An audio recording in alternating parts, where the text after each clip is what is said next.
Hey folks, welcome back to Nerd Out on the Creek.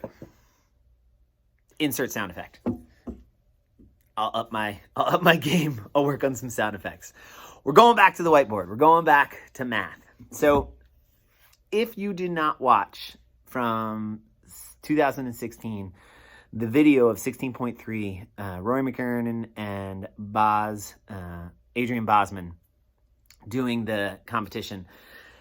If you don't know the history of it, Adrian Bozman, the lead judge for the CrossFit Games, Rory McKernan, one of the best-known commentators in the CrossFit space at that point. I think they both still work for HQ. I don't think Rory does anymore. I think whatever. But at that time, they were doing where the top folks would go and do the head-to-head competition at the release of the open workout. And then Rory and Boz would go, and it was the Row versus Boz series.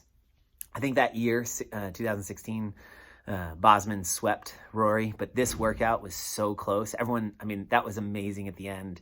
I was offered that. I think Justin Berg forcing Rory back to the pull-up bar in the 7th round too early is what cost Rory the extra 2 reps. If he had not forced him to pick up his pace, Rory probably would have still gotten back to the pull-up bar and might have been able to get 1 or 2 muscle-ups to either tie or beat Adrian in that workout. How do I know that? Well, let the math tell us. So I watched the video, and I did a little breakdown of their split times.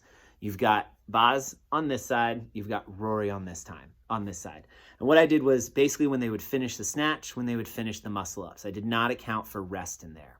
And so what we see is Adrian's times are all over the place. 34 seconds, 43 seconds, 45 seconds, 103, back to 52, minute even, back to 50-something, 58, 113, and then he got 1 muscle-up in the round of 8. So he finished the snatches and got 1 muscle-up.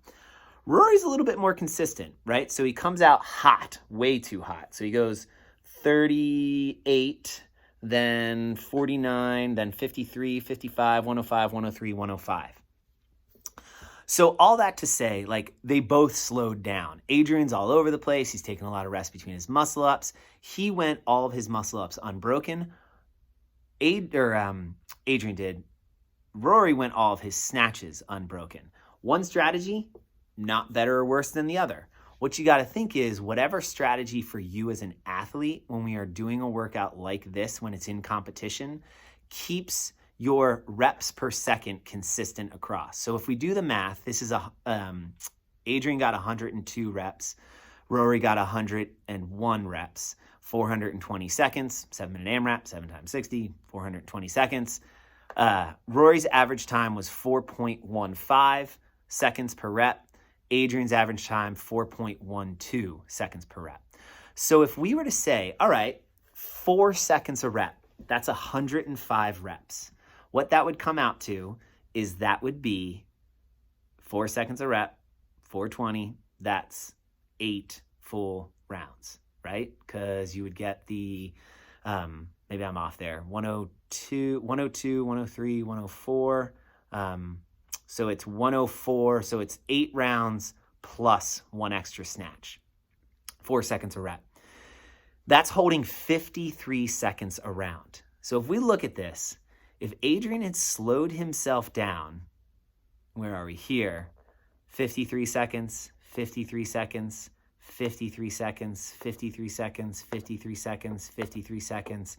It isn't until this spot right here and then into this round that notional Adrian going 53 seconds a round catches up to speedy Adrian, right? So speedy Adrian, boo, comes out the gate and he's sitting here, he's sitting here, he's sitting here, he's sitting here, he's sitting here, he's sitting here, he's sitting here, he's sitting here. And it's not until the very end, in the last 45 seconds, that consistent Adrian passes him. This, folks, is training. It is practice. It is being able to figure out what is my red line and how do I get up to it and not pass it. That is the quintessential element of training. How do you get that? Well, you practice movements at sub-maximal amounts, sub-maximal effort, sub-maximal scale, whatever, something that is like right at your edge until it is like absolutely perfect, then you try it a little bit harder, but at the same pace. Then you try it a little bit harder, but at the same pace. So for a barbell with a load, it could be, I can cycle, 105-pound thrusters, but they crush me. So maybe I learn how to cycle 65-pound thrusters, then 75-pound, 70-pound thrusters, then 75, then 80, then 85, then 90, then 95, then, right? You phase it up. That's called endurance threshold training. So we can do that with skills too. Today has bar muscle ups in it. Well, I want to do the bar muscle ups, but they start to fall apart and then it becomes this chicken wing thing. Well, practice that press down on the box. Practice that press down with that little pull on the chest. Same with the snatches. I could do 10 unbroken at 75 pounds, but I'm not doing 10 unbroken for more than 1 or 2 rounds. So I practice 4, 3, 3. Maybe it takes me an extra 4 to 5 seconds, but I don't have to rest as long as I can get right back into my bar muscle ups. The idea being that we have things we can practice and things we can train. Physiological stuff often is training. Kinesthetic, neurological skill is often practice. And a workout like today is a beautiful blending of it. For those that have never done 16.3, it's not really competition because who cares? It's only 7 minutes. Who cares how many rounds you get? Who cares how many reps you get? It's not a competition. It doesn't really matter. It happened 5 years ago. For those who had a benchmark from before, who really cares? It was 5 years ago. You ain't the same person, right? Like, I'm over 40 now. There's no way. I have no business probably getting the same score that I got last time. I'd like to, but I'd like to with better, smoother, more efficient, mechanically sound movement.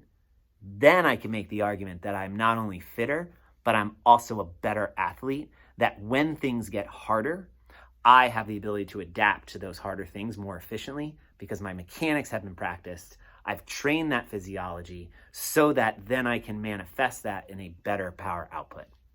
Think about it.